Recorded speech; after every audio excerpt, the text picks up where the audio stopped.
Alors, donc ce matin, l'Odyssée d'Homère, que vous avez sûrement tous lu. Oui, mais il y a longtemps.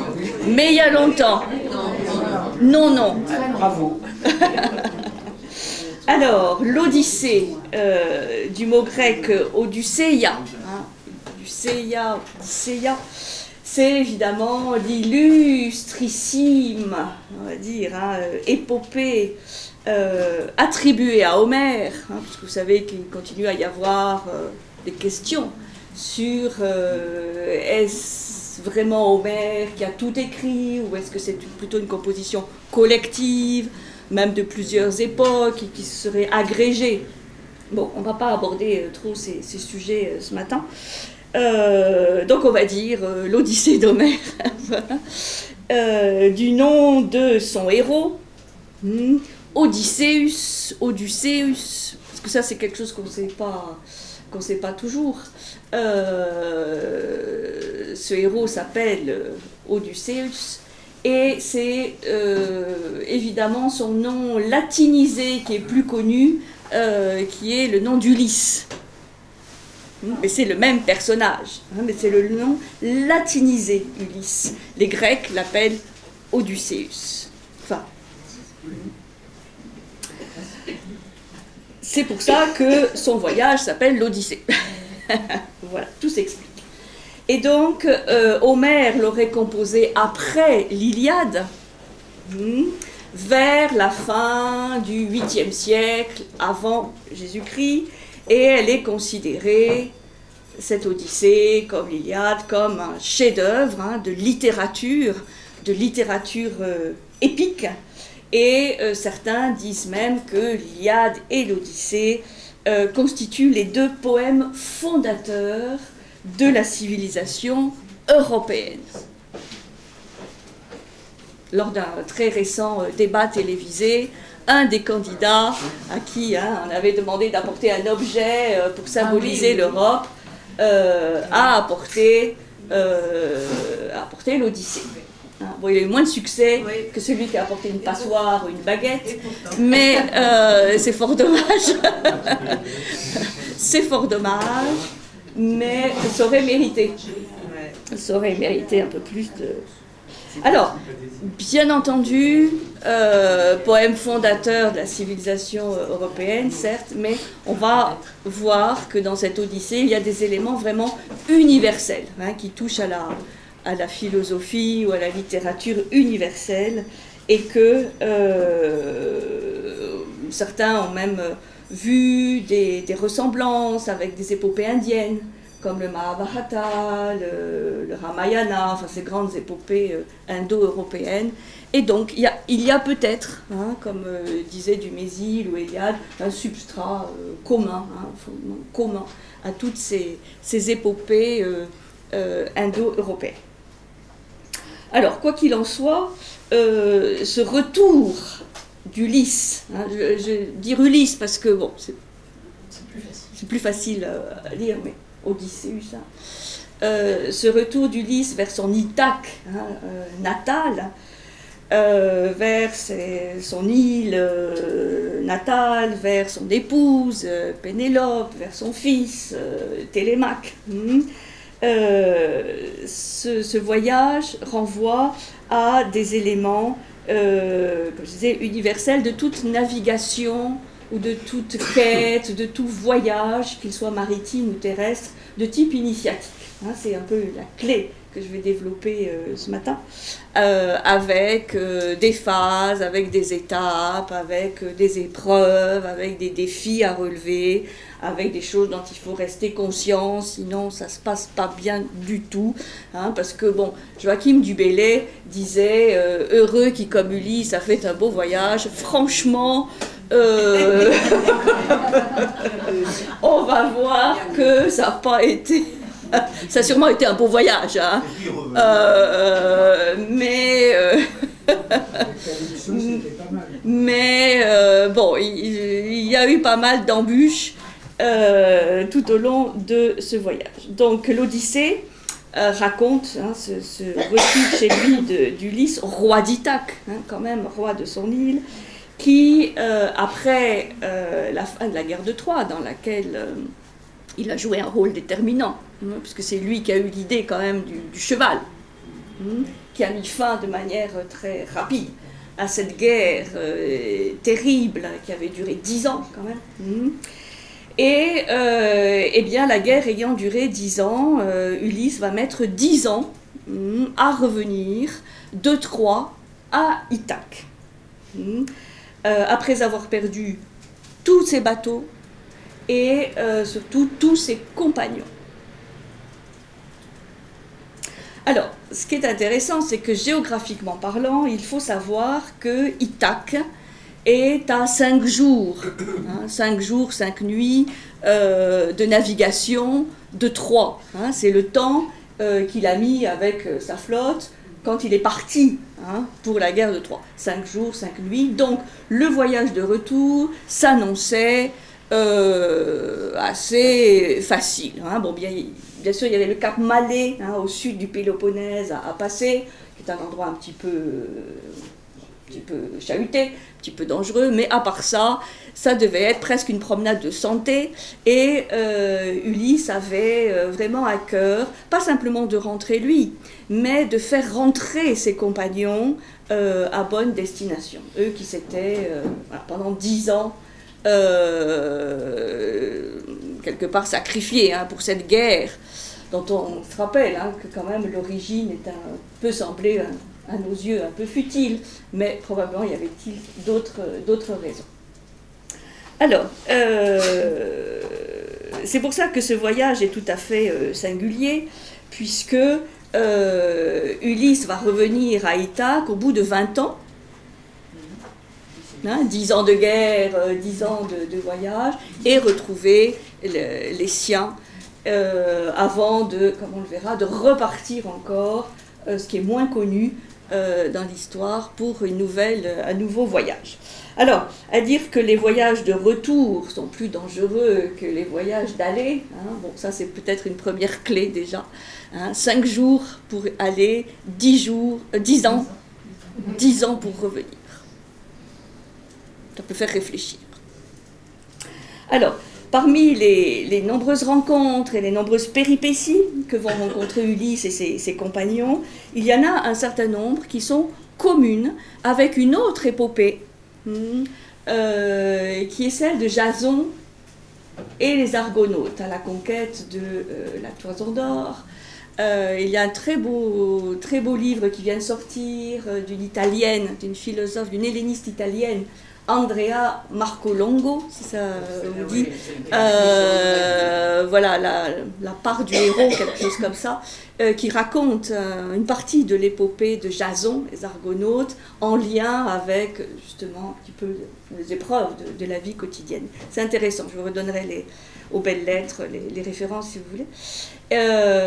Donc, il y a un certain nombre de choses communes, les rencontres avec les sirènes, par exemple, avec Charybde et Scylla, Cyclope, etc. Donc, il y a un certain nombre d'événements qui sont communs à cette autre épopée de Jason et des Argonautes, et il y a un lien direct entre les deux épopées, puisque le père d'Ulysse, qui est le roi Laërte, qui était le roi d'Ithaque, avant de passer le pouvoir à son fils, lui est auréolé de cette gloire d'avoir fait partie de cette expédition des Argonautes. Il a participé activement à cette expédition, à ce voyage qui les a amenés jusqu'en Colchide, jusqu'à l'extrême orient. Et donc on va retrouver là aussi des liens entre ces deux grands voyages. Celui de Jason, qui est aussi un voyage collectif, puisqu'il y a tous ces Argonautes, avec vraiment du beau monde qui participent, puisqu'il y a Héraclès, il y a Orphée, il y a Castor et Pollux, il y a un équipage vraiment de choix pour Jason. Et pour Ulysse, lui aussi est à la tête quand même d'une flottille avec ses compagnons. Donc, qui vont-ils rencontrer durant ce voyage? Là, c'est dans l'Odyssée. Ils vont rencontrer les Cyclopes, ils vont rencontrer la magicienne Circé, les sirènes, bien sûr, la nymphe Calypso, La princesse Nausicaa, qui est la fille du roi des Phéaciens, ça c'est sur la fin du voyage. Et aussi, Ulysse, lui, va rencontrer dans l'Hadès, c'est-à-dire dans le monde souterrain, le devin, le fameux devin Tirésias, qui va jouer un rôle très très important au milieu à peu près du voyage, pas au milieu temporel, mais au milieu symbolique, dire du voyage, et qui va lui annoncer un petit peu ce qui l'attend. Alors, cette épopée de l'Odyssée contient aussi un certain nombre d'éléments. Tirésias, le devin, celui qui prophétise, devin Tirésias. Donc, dans cette Odyssée, il y a aussi un certain nombre d'éléments qui complètent un petit peu l'Iliade sur la guerre de Troie. Puisqu'en fait, l'épisode du cheval, par exemple, le cheval de Troie, n'est pas dans l'Iliade, il est dans l'Odyssée. Et en fait, la dernière bataille qui donne la victoire aux Achéens sur les Troyens est racontée, la destruction de Troie est plus racontée dans l'Odyssée que dans l'Iliade. Alors, cette Odyssée, elle est traditionnellement constituée de 24 chants, puisque cette Odyssée, elle était, bien sûr, elle était racontée, mais elle était aussi chantée par les Aèdes, par les poètes, par les bardes grecs, un petit peu comme l'était aussi le Mahabharata, le Ramayana, toutes ces grandes épopées étaient déclamées et chantées. Donc 24 chants, et elle peut être divisée en 3 grandes parties, d'inégale importance. Il y a toute la première partie qui sont en fait les aventures de Télémaque. Donc on n'est pas tout de suite dans le voyage d'Ulysse, c'est toutes les aventures du fils Télémaque, c'est les chants 1 à 4. Donc toute la première partie, c'est courte, mais c'est quand même Télémaque. Ensuite, on a les récits d'Ulysse. Donc là, c'est ce qui va nous intéresser ce matin, le voyage proprement dit, des chants 5 à 12. Et ça représente à peu près en quantité la moitié de l'Odyssée. Et puis, on a la troisième partie, qui est très très intéressante et qui est très très détaillée, c'est la vengeance d'Ulysse, c'est-à-dire des chants 13 à 24 jusqu'à la fin, c'est-à-dire Ulysse est revenu à Ithaque et c'est la vengeance contre les prétendants de Pénélope, la réconciliation avec Pénélope, les retrouvailles avec son fils, avec son père, etc. Et de nouveau avec le peuple d'Ithaque. Donc trois parties. Alors, les aventures de Télémaque, donc c'est les premiers chants, c'est, on voit le fils Télémaque qui part demander des nouvelles de son père, donc personne n'a de nouvelles d'Ulysse, donc il part demander des nouvelles de son père à Pylos, à Sparte, dans des cités pas très très éloignées, auprès de Nestor, du roi Nestor et du roi Ménélas, le fameux roi Ménélas qui est revenu dans sa bonne ville de Sparte avec son épouse Hélène. Pour eux, tout va bien. Ils ont mis des dizaines de milliers de morts, mais pour eux, ça va. Ils sont revenus sains et saufs à Sparte. Et donc, Télémaque va demander s'ils auraient des nouvelles d'Ulysse. Et pendant ce temps, qu'est-ce qu'on voit ? Eh bien, c'est que le palais d'Ithaque est envahi par les fameux prétendants qui veulent tous la main de Pénélope, qui festoient, qui organisent d'énormes banquets en espérant qu'un jour Pénélope acceptera d'en épouser un, et ils complotent quand même, évidemment, la mort de Télémaque, l'assassinat de Télémaque, pour avoir le pouvoir. Donc ça, c'est la première partie. Ensuite, on a donc la deuxième partie avec les récits d'Ulysse, c'est-à-dire qu'en fait, à la fin de son voyage, Ulysse, donc seul, puisqu'il a perdu tout le monde, il a perdu tous ses bateaux, il a perdu tous ses compagnons, arrive sur le rivage du territoire de Phéacie, résident les Phéaciens, et il est accueilli par le roi des Phéaciens, qui a une fille, Nausicaa, on verra ça tout à l'heure, et c'est dans ce cadre-là où, comme il y a un Aède, un poète qui commence à raconter, à chanter la guerre de Troie, le cheval, etc., bon, Ulysse, évidemment, fond en larmes, il pleure assez souvent, Ulysse. Et le roi des Phéaciens se doute de quelque chose, qu'il n'est pas le pauvre vagabond qui se présente. Et c'est alors que Ulysse se décide à raconter son histoire.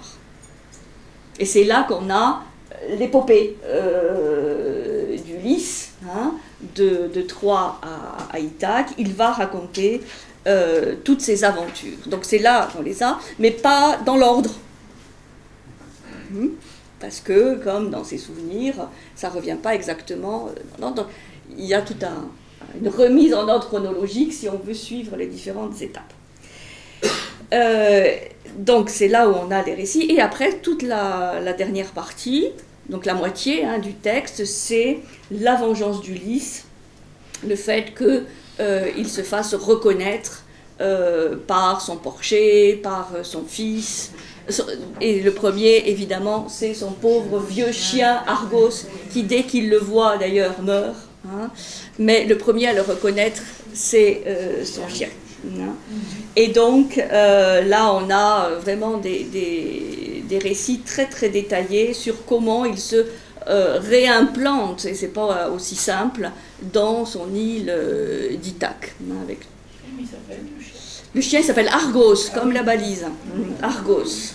Argos en relation évidemment avec les argonautes, avec le navire Argo. Et donc voilà, et l'Odyssée, bon, c'est devenu un nom commun aujourd'hui. Une Odyssée, c'est épique, c'est un voyage, récit de voyage rempli d'aventures extrêmement singulières.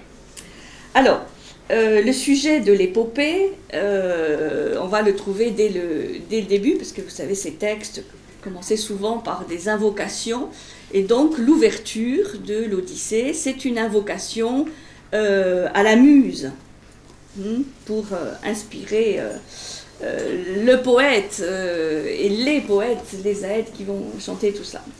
Et donc voilà ce que nous dit le début. C'est l'homme aux 1000 tours. L'homme aux 1000 tours, c'est-à-dire l'homme rusé, l'homme aux 1000 tours. Muse, qu'il faut me dire, celui qui tant erra quand de Troade il eut pillé la ville sainte. Celui qui visita les cités de tant d'hommes et connut leur esprit. Celui qui sur les mers passa par tant d'angoisses en luttant pour survivre et ramener ses gens. Hélas, même à ce prix, tout son désir ne put sauver son équipage. Ils ne durent la mort qu'à leur propre sottise, ces fous qui, du soleil, avaient mangé les bœufs. C'est lui, le fils d'en haut, Zeus, qui raya de leur vie la journée du retour. Viens, ô fille de Zeus, nous dire à nous aussi quelques-uns de ses exploits.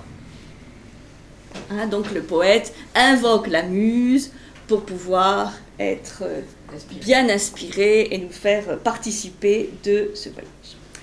Alors, ce qu'on peut dire, c'est que cette Odyssée, on peut le voir vraiment comme un voyage initiatique avec le scénario habituel, le schéma assez classique de ce type de voyage, avec le départ, c'est la rupture avec le monde d'où on part, toutes les séquences des épreuves et des obstacles et des défis à relever. Ça, c'est la deuxième étape. Et puis la troisième étape, le retour.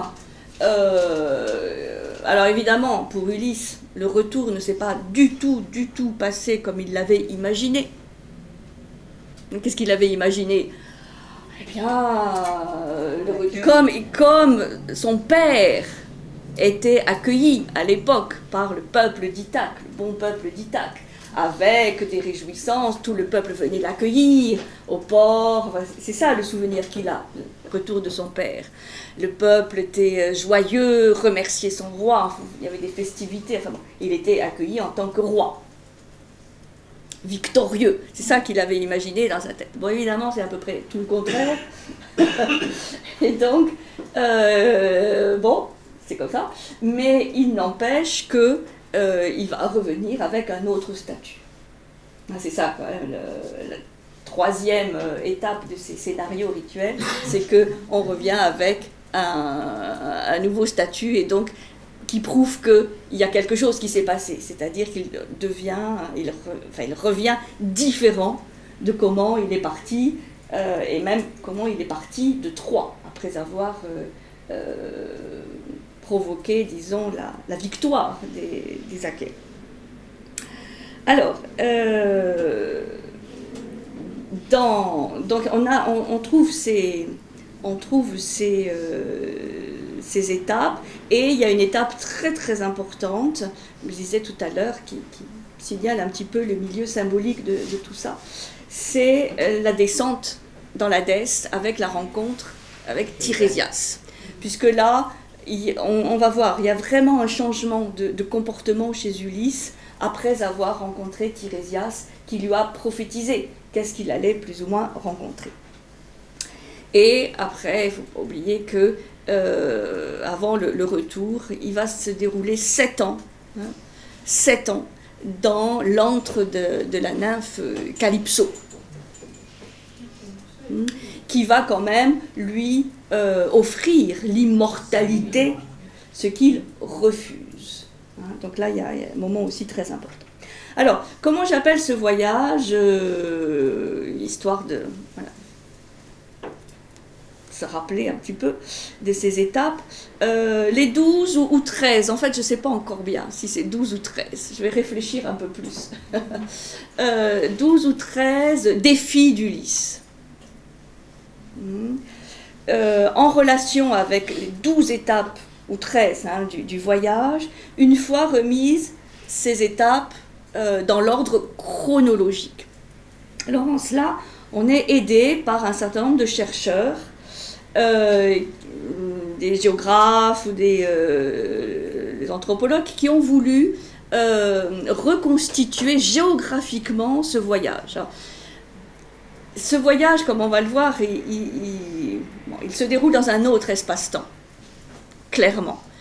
Il y a des moments où le temps s'arrête, il y a des moments où on ne sait plus du tout où on est, enfin, tous les repères connus disparaissent, mais quand même, c'est vrai que ça peut être intéressant de dire, bon, mais ce voyage qui se passe en Méditerranée, où se déroule-t-il? Et donc, il y a, là j'ai apporté un numéro de Philosophie Magazine, où il y a, mais vous le trouvez dans d'autres, dans celui-là aussi il y est, mais en petit, vous avez la reconstitution là, qui a été faite par un ethnologue et marin, Jean Cuisenier, qui était élève de Lévi-Strauss, anthropologie structurale, et de Raymond Aron. Et donc voilà, il y a aussi Victor Bérard, qui a traduit ce texte et qui a fait la même chose. Et donc ils ont reconstitué la carte de la Méditerranée avec tout le voyage. Donc là on part, vous voyez, de Troie, qui est l'extrême est, l'extrême orient, jusqu'à la fameuse antre de Calypso, qu'il situe au détroit de Gibraltar, qui était pour les Grecs l'extrême occident, l'extrême couchant, et la limite du monde connu. Puisque au-delà des colonnes, fameuses colonnes d'Hercule, parce qu'Héraclès est allé aussi jusque-là, là c'est le grand mystère. Donc là vous avez le monde connu des Grecs, et ils se sont, enfin je ne suis pas amusée, mais en tout cas ils ont étudié pour situer chacune des grandes étapes du voyage d'Ulysse dans un lieu géographique, en observant les rochers, la topographie, et c'est pas inintéressant. Ce qui manque, à mon avis, c'est quand même le passage aux enfers, puisque là il y est pas, alors que pour moi c'est quand même quelque chose d'essentiel, mais bon, voilà, c'est toujours intéressant. virgule. C'est quel numéro?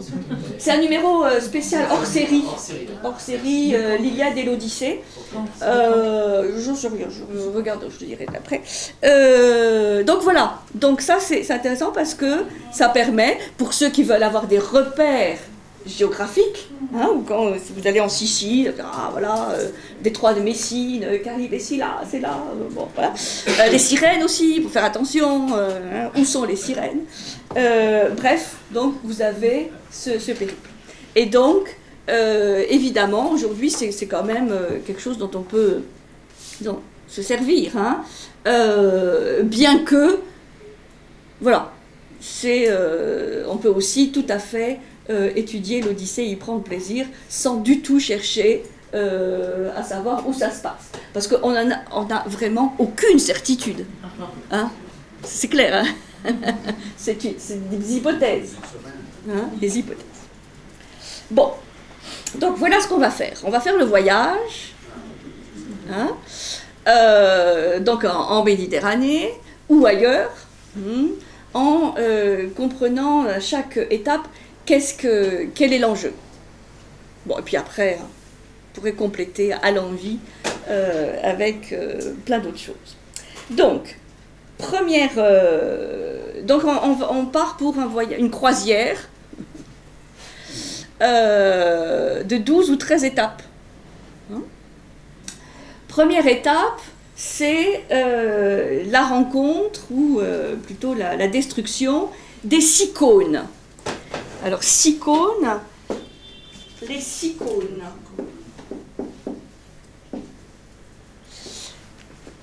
Les Cicones. Donc, que Ulysse part de Troie avec une flotte, semble-t-il, de 7 ou 12 navires. Là, les versions varient, on va dire 12 navires. Et voilà, les vents les poussent vers Ismara, qui est la cité des Cicones. Les Cicones, c'est un peuple qui a participé à la guerre de Troie du côté des Troyens. Et donc, passant à côté de cette ville des Cicones, Ulysse et ses compagnons prennent la ville par surprise, parce que les Cicones... Troie est détruite, donc pour eux, la guerre est terminée. Ils prennent la ville par surprise et ils la mettent à sac. Ils pillent la ville. Et les compagnons d'Ulysse ne souhaitent pas repartir le soir même parce que eux, ils ont vraiment envie de faire la fête. Ulysse n'est pas très chaud, mais un des compagnons dit, bon, laisse-les, il faut quand même qu'ils célèbrent cette victoire, laisse-les faire la fête. Et pendant qu'ils font la fête, évidemment, les Cicones vont chercher du renfort et ils les attaquent. Et Ulysse et ses compagnons, pris de court, sont sévèrement battus, sont sévèrement vaincus, et ils doivent s'enfuir à la hâte. Donc, c'est un premier épisode vraiment pas glorieux, où Ulysse va perdre ses premiers 6 compagnons. Puisque, au fur et à mesure que nous progressons dans le voyage, nous voyons les compagnons peu à peu disparaître.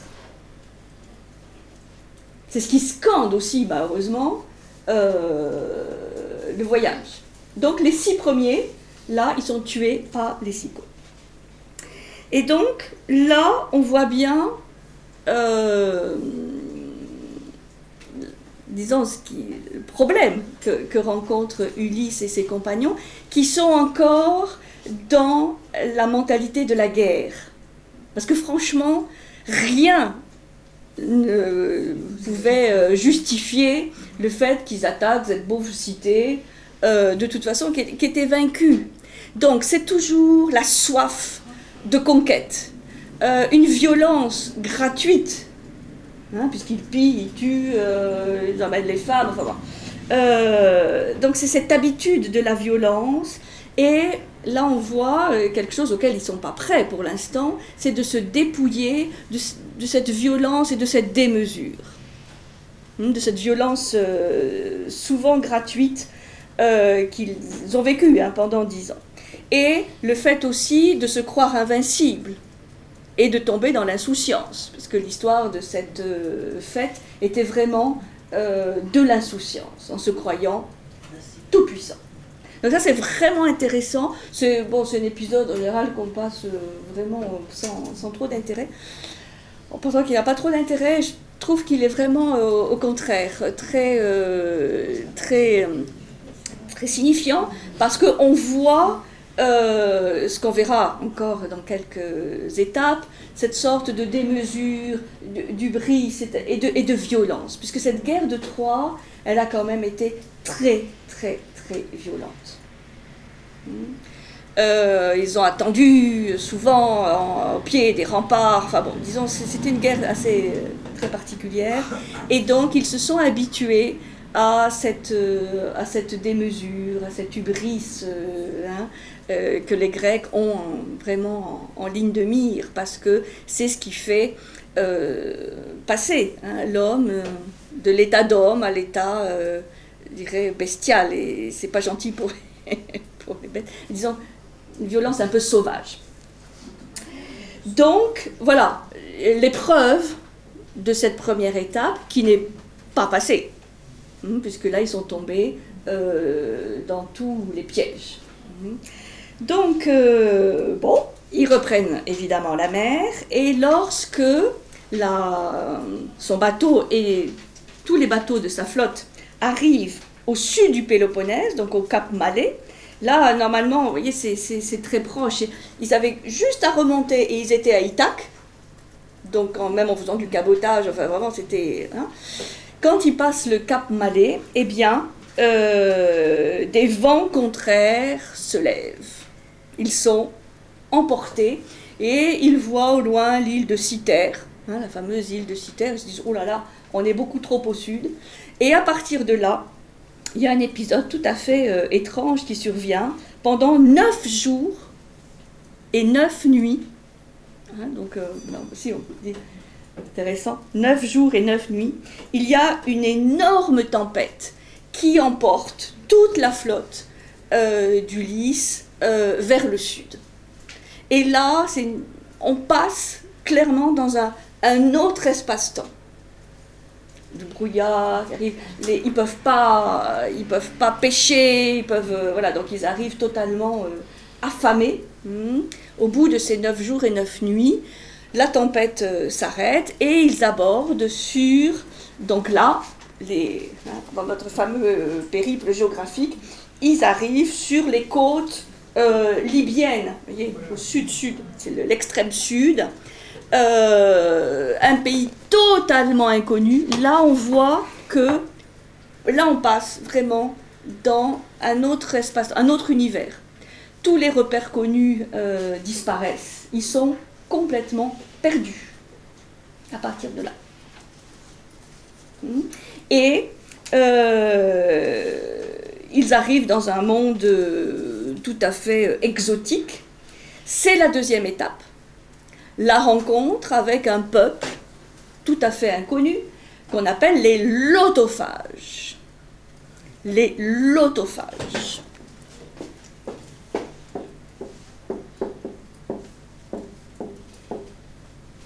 Lotophages. C'est un pays fabuleux, et ce peuple des lotophages est une très grande hospitalité. Gentils, il les accueille à bras ouverts, et il leur offre une nourriture, un fruit, qui s'appelle le lotos. Lotos, L-O-T-O-S. Lotos, lotus, un fruit. Et quiconque mange de ce fruit oublie tout.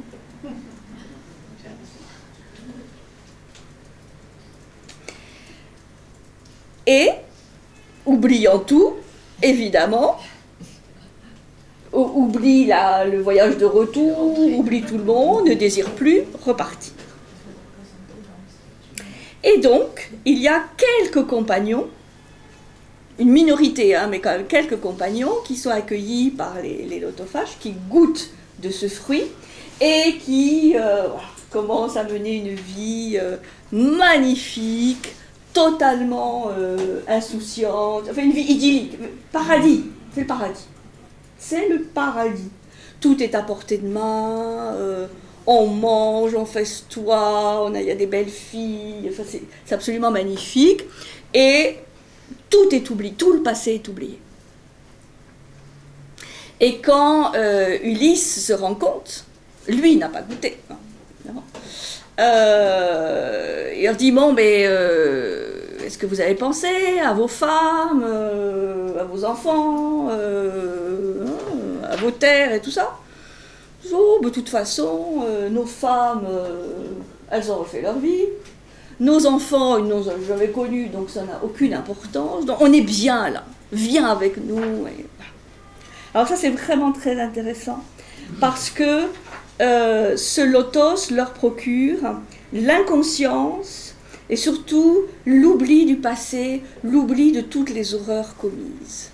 Parce qu'il faut vraiment imaginer ces combattants qui sont quand même meurtris de toutes les violences qu'ils ont subies et commises. Et donc, on leur offre la possibilité d'oublier. C'est magnifique. Et il y en a certains vraiment qui vont céder.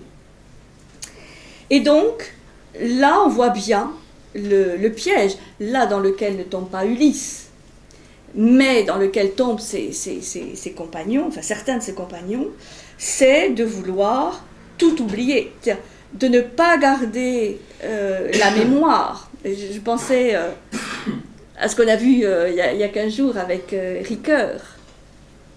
Hein, la mémoire, l'histoire, l'oubli. Bon ben là, franchement, eux, il y a la tentation de tout oublier. De tout oublier et de vivre de manière totalement inconsciente, insouciante, inconsciente. Et donc, le défi d'Ulysse, c'est lui de ne pas goûter à cela, justement, de refuser d'oublier,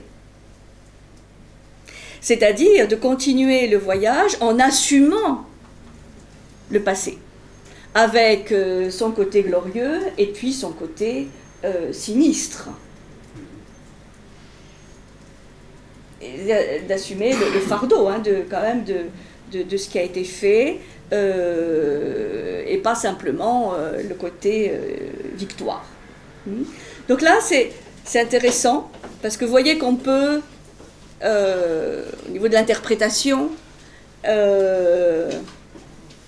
aller bien au-delà d'Ulysse et des lotophages, c'est-à-dire cette tentation d'oubli.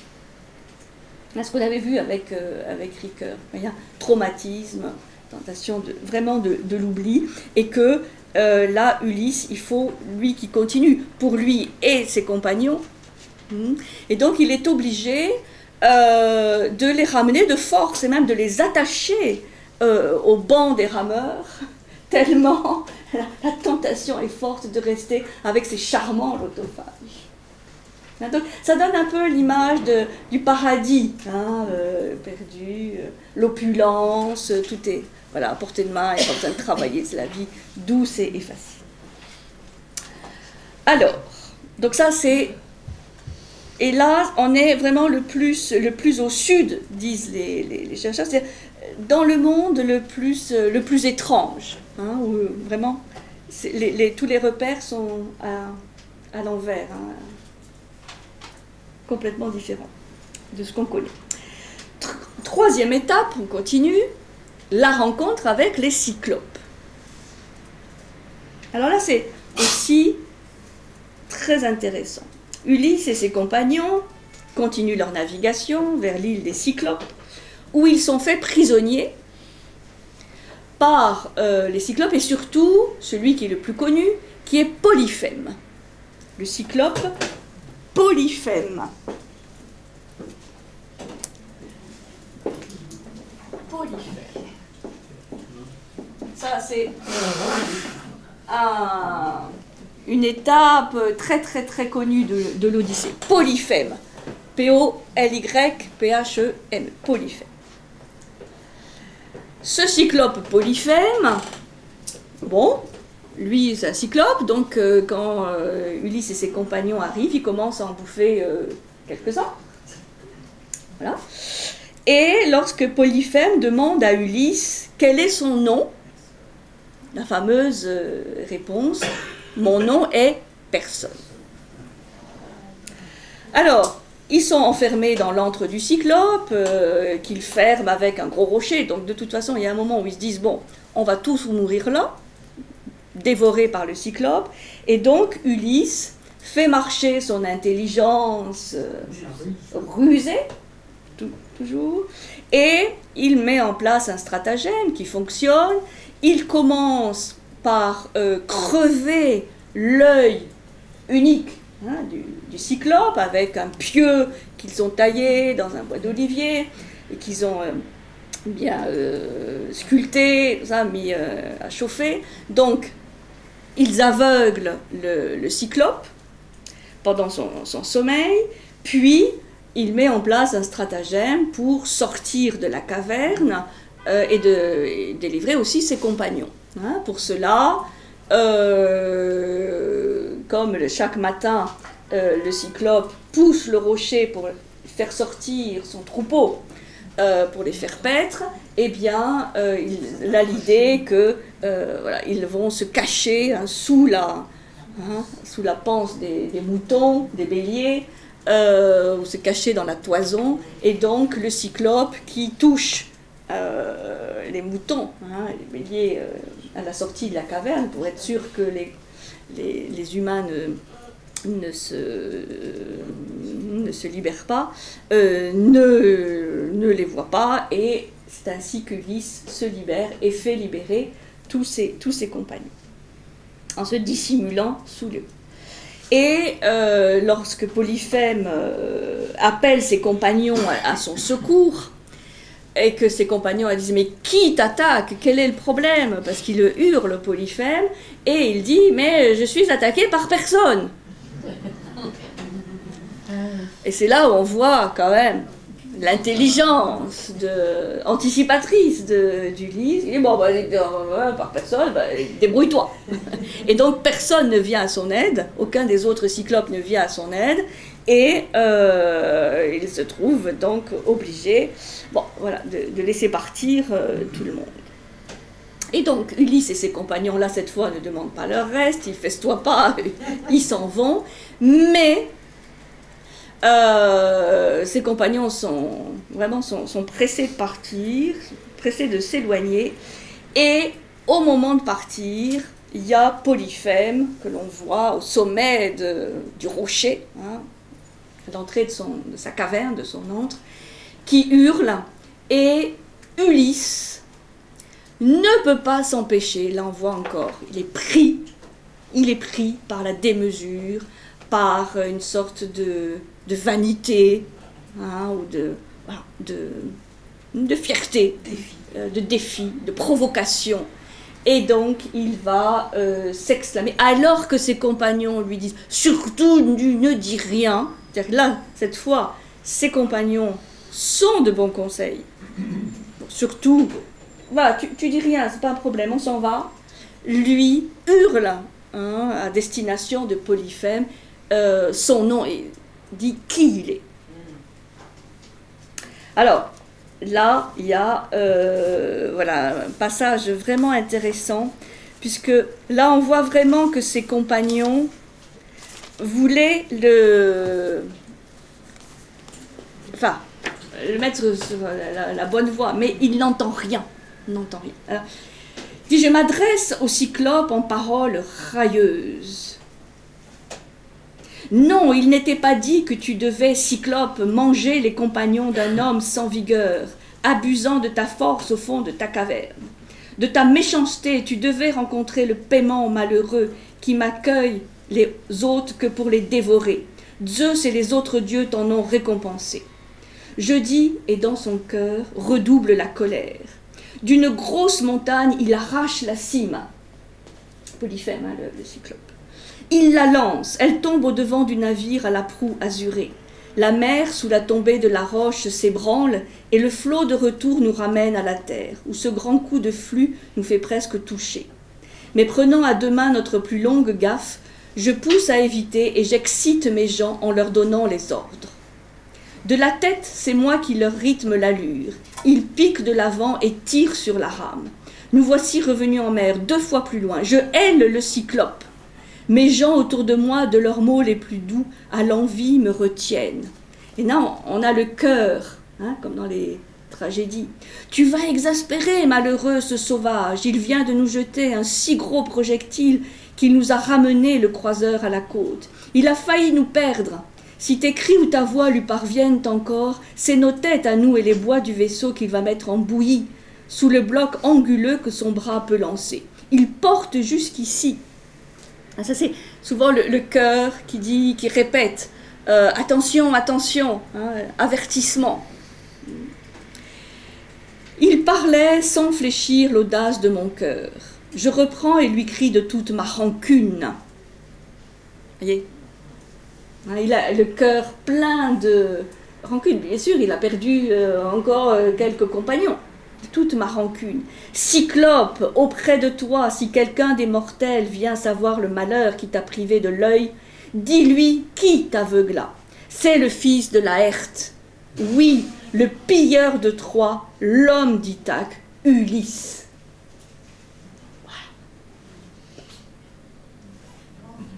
Oui, Je disais, en hurlant, le cyclope répond, ah, misère, je vois s'accomplir les oracles de notre vieux devin. Ce n'était qu'un mortel, mais si noble, si grand, se mettre en prophétie, Télémos le Rimide, qui vieillit parmi nous, prophète des cyclopes. Il m'avait bien prédit ce qui m'arriverait, et que des mains d'Ulysse, je serais aveuglé. Et il avait été prévenu. C'est intéressant, parce que, mais il n'en a pas. Mais j'attendais toujours un mortel grand et beau qui viendrait revêtu d'une force superbe. Maintenant, c'est un gueux, un freluquet, un nain qui vient me crever l'œil quand le vin m'a dompté. Oui, parce que ça faisait aussi partie de la stratégie de l'enivrer. C'est pour ça qu'il dormait quand ils lui ont crevé l'œil. Allons, reviens Ulysse, et je te donnerai les présents de ton hôte. Je charge le Seigneur qui ébranle la terre de te remettre en route. C'est-à-dire, le Seigneur qui ébranle la terre, l'ébranleur du sol, c'est Poséidon. Le dieu des mers, des océans, et l'ébranleur du sol, avec son trident, qu'on a dans le blason de Marseille. Voilà, je suis son fils, tu sais. Je ne sais pas si Ulysse savait que Polyphème était un des fils de Poséidon. Mais en tout cas, ça y est, maintenant il le sait. Je suis son fils, tu sais, il se prétend mon père. Lui seul peut me guérir s'il veut, mais aucun autre, ni des dieux fortunés, ni des hommes mortels. À ces mots du cyclope, aussitôt je réponds. C'est Ulysse.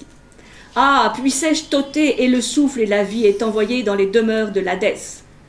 Aussi vrai que ton œil ne sera pas guéri, même par le Seigneur qui ébranle le sol. Je disais, mais déjà il faisait sa prière à son roi Poséidon, en tendant les deux mains vers les astres du ciel.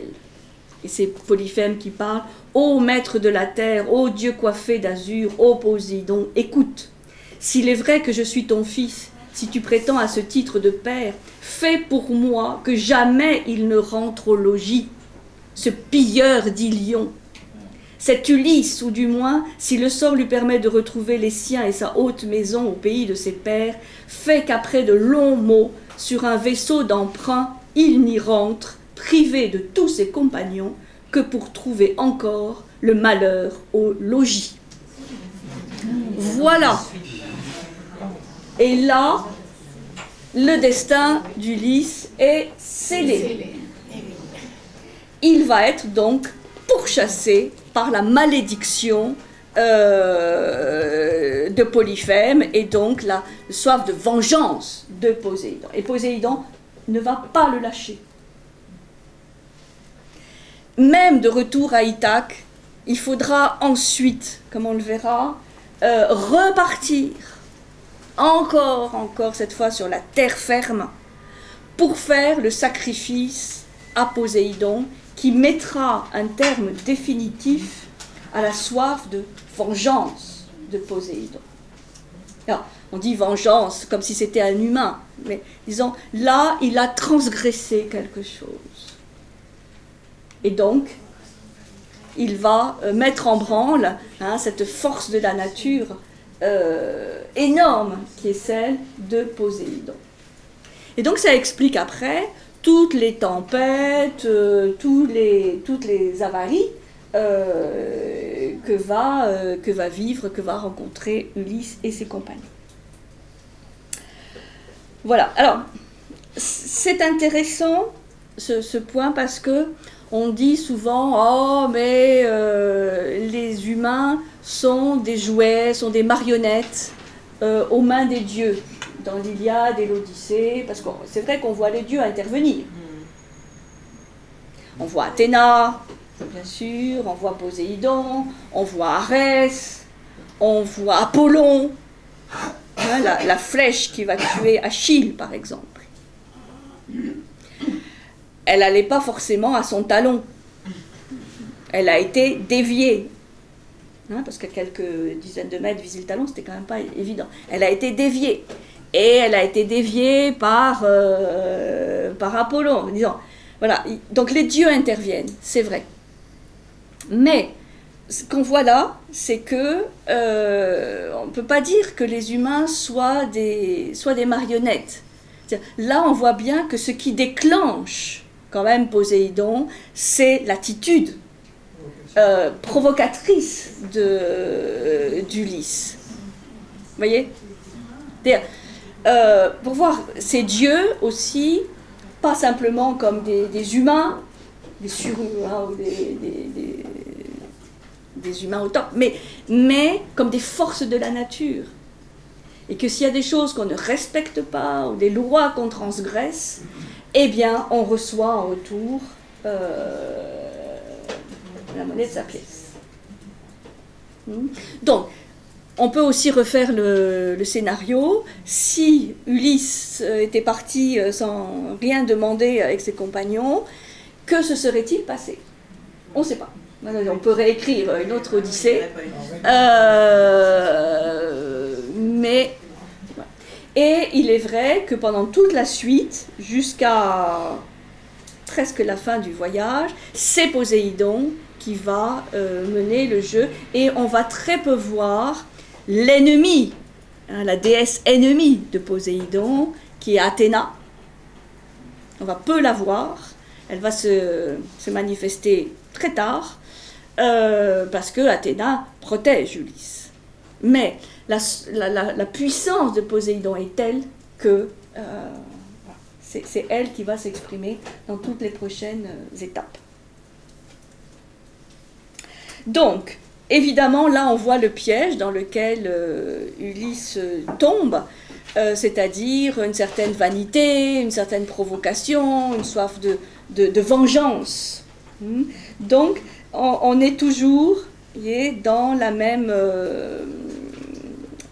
mentalité de démesure et de quand même vouloir, avec une certaine gloriole, affirmer son identité à un moment qui n'était absolument pas judicieux. Et là aussi, de ne pas penser à ses compagnons, de penser qu'à lui. C'est-à-dire de ne pas être conscient des conséquences pour ses compagnons de ce qu'il était en train de faire. Là, il n'y a plus que lui et Polyphème, avec cette soif de vengeance. Ça va ? Ah oui, oui. Donc, vous voyez, c'est plein d'embûches. 4e étape, là on va avoir une autre péripétie, c'est le don d'Éole. Éole, le dieu des vents. Donc ils vont rencontrer Éole. Donc, après cet épisode du Cyclope, qui là aussi est peu glorieux, ils arrivent donc sur l'île d'Éole, le gardien des vents. Et donc Éole les accueille, leur offre l'hospitalité, et il va faire un cadeau à Ulysse. Il va lui offrir une outre, hein, une sorte de... C'est quoi une outre de... Gourde, voilà, une grosse gourde en peau, hein, voilà, où il a enfermé tous les vents qui pourraient les empêcher d'arriver à bon port. Il dit, voilà, je te fais un cadeau, là j'ai bien enfermé, hein, ficelé, une outre avec tous les vents qui pourraient être défavorables. Donc avec ça, il n'y aura plus que Zéphyr, et avec Zéphyr, vous allez revenir à Ithaque sans souci. Et là, qu'est-ce qu'il fait Ulysse? C'est vrai, on dit toujours l'intelligence rusée, mais il y a vraiment des moments... Il en manque. Non, mais il se sent responsable de ce cadeau. Et donc quand il repart sur leur bateau, il va mettre un point d'honneur à garder jour et nuit cette outre sous sa vigilance. Donc, il ne va pas dormir pendant 9 jours et 9 nuits pour garder cette outre, parce qu'il ne fait confiance à aucun de ses compagnons, même les plus fidèles, hein, enfin vraiment ceux qui ont tout donné, hein, pour lui. Et parce que les compagnons là aussi sont conscients d'une erreur. Ils disent, bon, mais on pourrait faire des tours de rôle pour garder cette outre. Fais-nous confiance. Non. Et donc, pendant 9 jours et 9 nuits, il va veiller cette outre, sans dormir. Et au 10e jour de navigation, donc vous voyez, il y a souvent ce 9 qui revient, au 10e jour de navigation, la flotte d'Ulysse, donc tous ses compagnons, voient les côtes d'Ithaque. Donc ça y est, ils sont arrivés à Ithaque.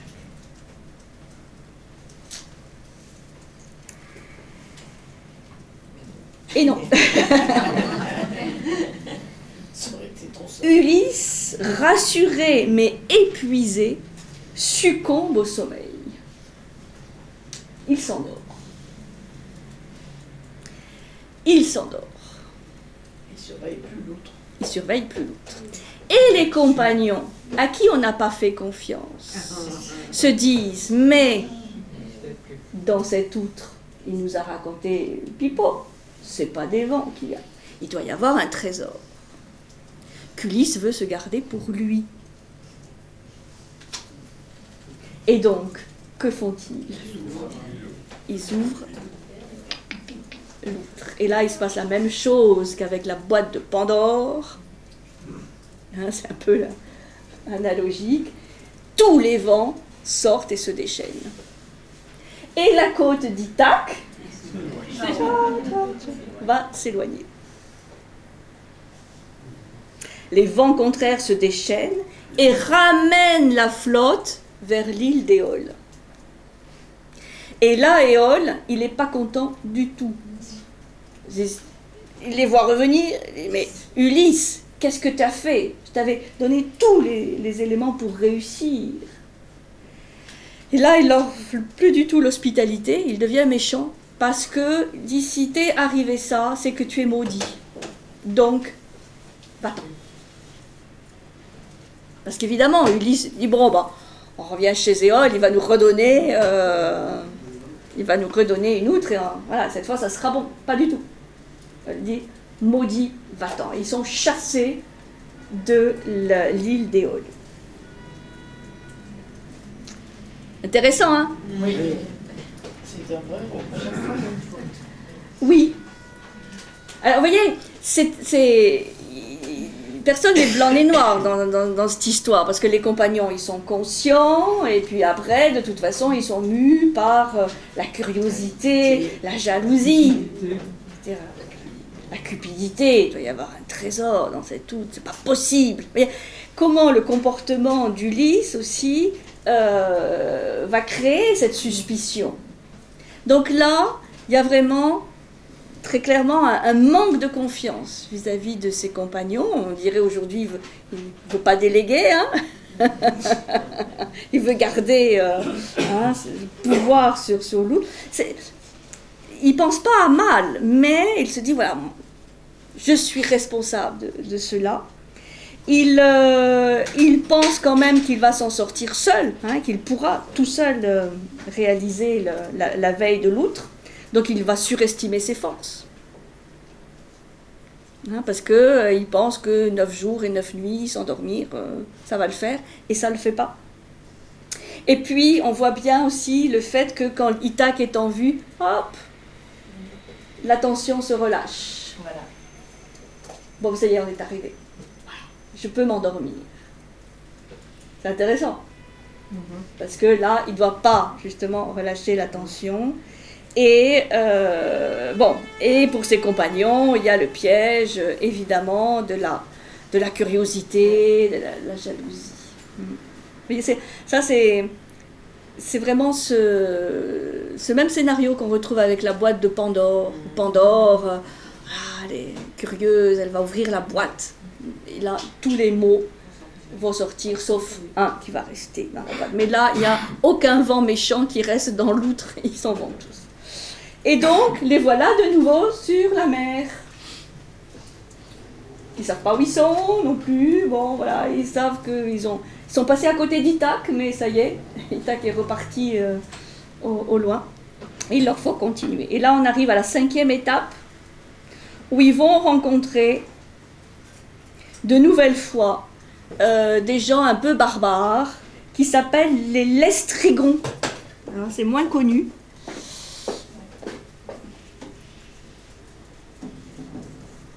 Bon, ça passe un peu inaperçu. Lestrygons.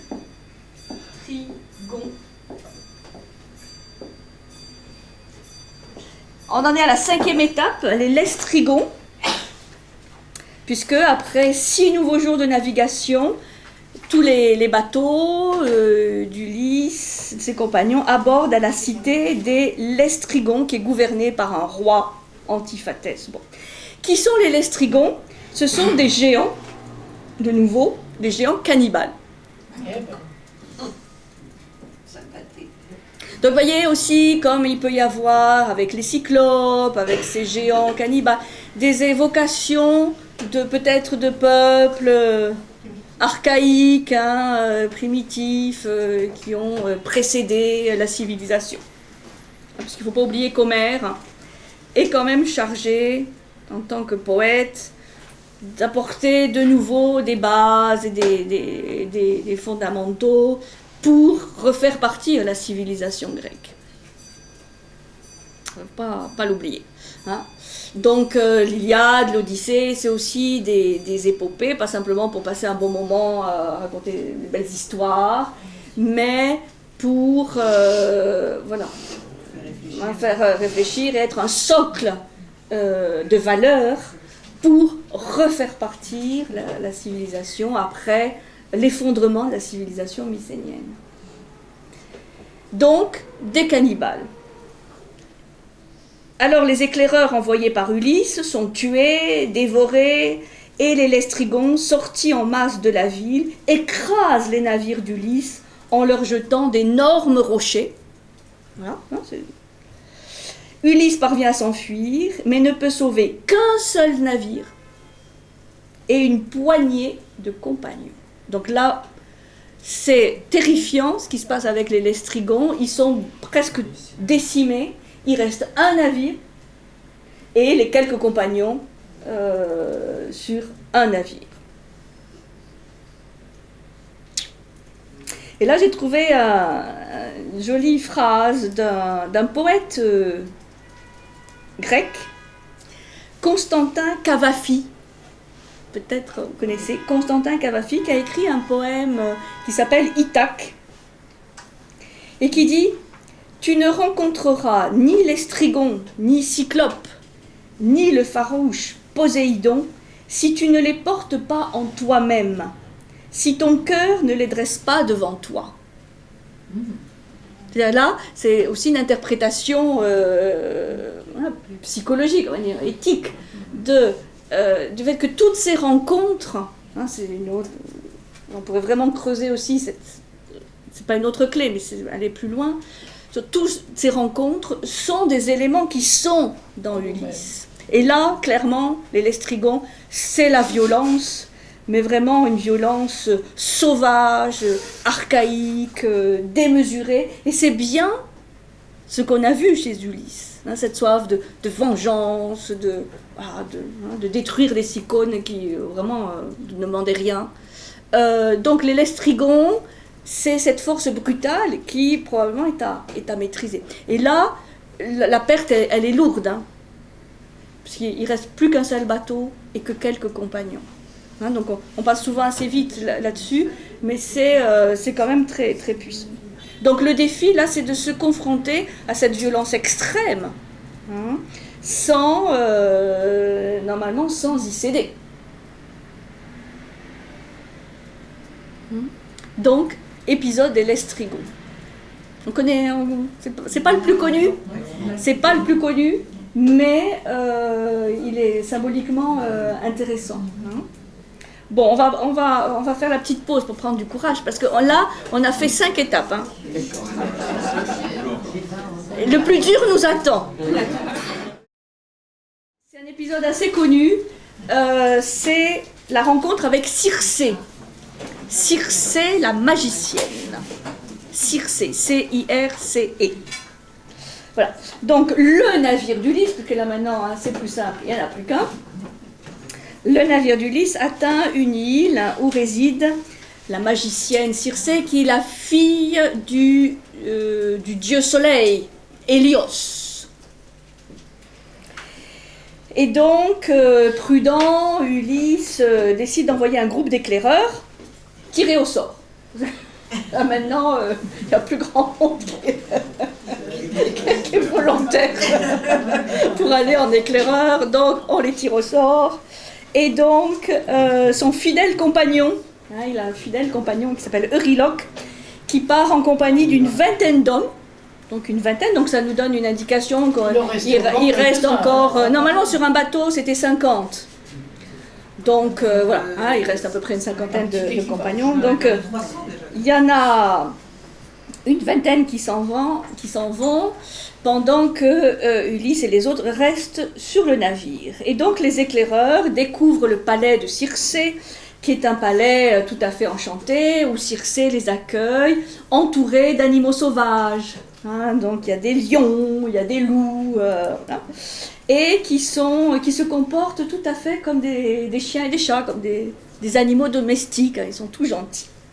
La magicienne les accueille, mais quand même Euryloque, le fameux fidèle des fidèles, se méfie et reste dehors.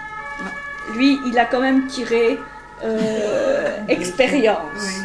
Et là, eh bien, ces hommes éclaireurs vont être transformés en cochons. C'est la fameuse transformation en pourceau, cochon par Circé, parce qu'elle a versé une boisson magique dans leur vin. Et donc, voilà, ils sont donc dans la porcherie, probablement avec d'autres. Et Euryloque attend, et ne voyant rien venir, il retourne sur le bateau d'Ulysse et dit qu'il faut falloir quand même tenter quelque chose parce qu'il a plus vu ses compagnons. Et donc Ulysse se met en marche avec tous ses compagnons, et en chemin, il va rencontrer un beau jeune homme, ce qui est tout à fait surprenant, qui en fait n'est que Hermès déguisé, qui apparaît sous une autre apparence que le dieu Hermès. Et ce jeune homme lui indique de quelle manière il va pouvoir vaincre la magie de Circé et déjouer ses pièges. Et là, il lui donne une plante qui s'appelle le Moly, M-O-L-Y, une jolie plante avec des petites fleurs blanches, qui, une fois consommée, permet de résister au sortilège de la magicienne. Et donc Circé accueille Ulysse, de nouveau verse une drogue dans sa boisson pour le transformer, mais elle voit que rien ne se passe. Le sortilège ne fonctionne pas.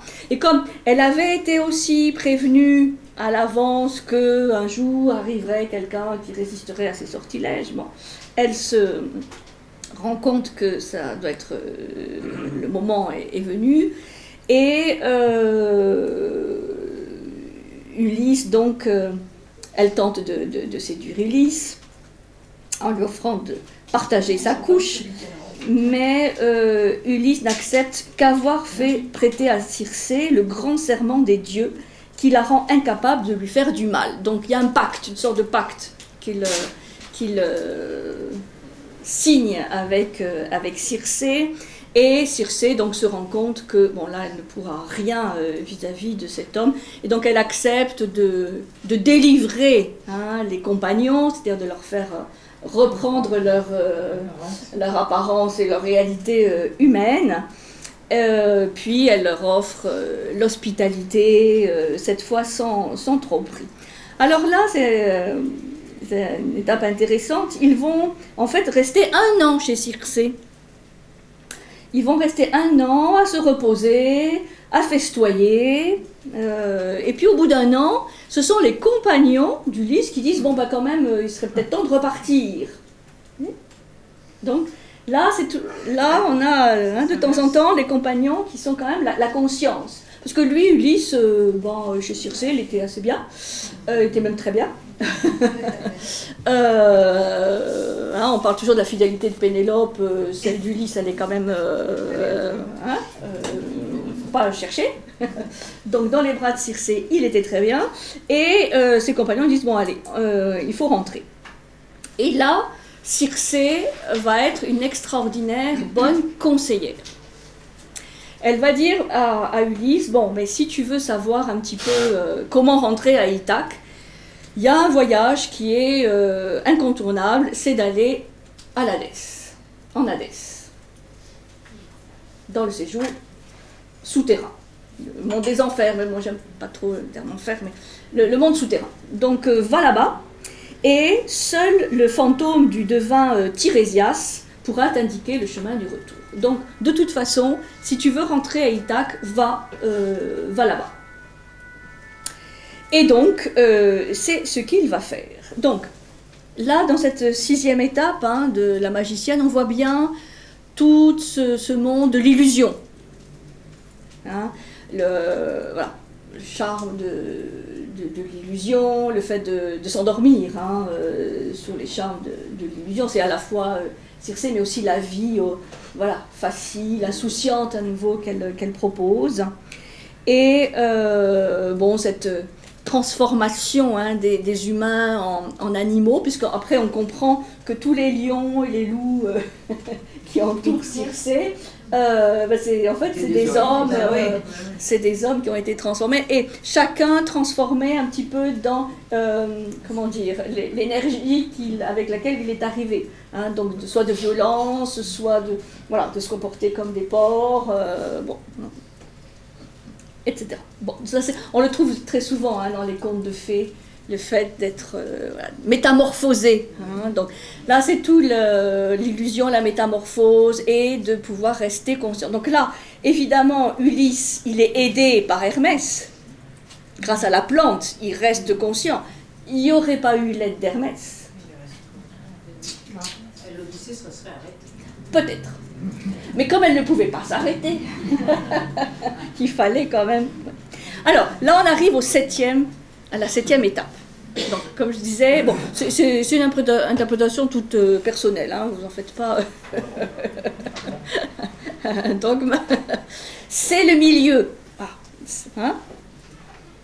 Ben oui, on est à la 7e étape, c'est la descente donc dans l'Hadès. Et évidemment, qu'est-ce que c'est la descente dans l'Hadès? C'est le face-à-face avec la mort, donc le dépouillement le plus complet, et dans l'Hadès, dans le monde. Alors, ça c'est vraiment intéressant, parce que, outre le fait que Tirésias va lui donner plein de conseils, on est au milieu du parcours, donc un moment particulièrement initiatique du voyage, et il est certain que là, il y a vraiment une charnière, puisque plus rien chez Ulysse ne sera comme avant. Il y a vraiment un changement. Il va devenir conscient. Et il va obéir, à partir de là, mais vraiment sans aucun état d'âme, à tous les conseils et les avertissements qui vont lui être donnés. Il a mûri. Il y a quelque chose qui s'est passé. Alors, en dehors de ça, ce qui est intéressant dans cette description de l'Hadès, c'est qu'on voit comment Homère se représente, et donc les hommes, les Grecs de son époque, comment ils se représentent ce monde. C'est un monde terrifiant, mais pas dans le sens où on entend parfois les enfers avec le gris, la chaleur et tout ça. Là, c'est un monde totalement lugubre, triste, nostalgique, fantomatique. Parce que, donc, Ulysse seul, va dans l'Hadès, ses compagnons l'attendent à distance. Il y va seul, et il va donc pénétrer dans cet antre de l'Hadès, et il va rencontrer un certain nombre d'âmes, disons, de défunts. Il va rencontrer l'âme de sa mère. Donc là, il apprend que sa mère est là. Et il va rencontrer les âmes de tous les héros de la guerre de Troie. Il va rencontrer Agamemnon, qui s'est fait tuer par Clytemnestre à son retour. C'est pour ça que les retours, c'est toujours compliqué. Agamemnon, il va trouver Achille, bien sûr, le glorieux Achille, Ajax, enfin, voilà, les grands héros tombés sous les remparts d'Ilion, la grande Ilion. Il va les... Et là, c'est d'une tristesse, ce monde terrifiant. Et donc, quand il essaie de prendre dans ses bras, c'est comme une sorte d'évanescence. Enfin, il n'y a plus aucun dialogue, évidemment. Et ce qui ressort, c'est que il n'y a pas de souffrance. Il n'y a pas de souffrance, mais de la nostalgie. Où Achille est encore avec ses armes, où Ajax est encore avec l'idée de vengeance, avec son bouclier. Il y a de la nostalgie d'un monde perdu. Donc, c'est absolument pas une description heureuse par rapport à une âme qui serait immortelle. Là, pas du tout. Donc, un monde très, très lugubre. Pardon. Ils sont censés y rester ou ils sont de passage? Y rester. Ah voilà. Y rester. Ils sont censés y rester. Oui, oui. C'est grave ça. Je sais pas. C'est définitif. C'est grave. J'en sais rien. C'est comme ça.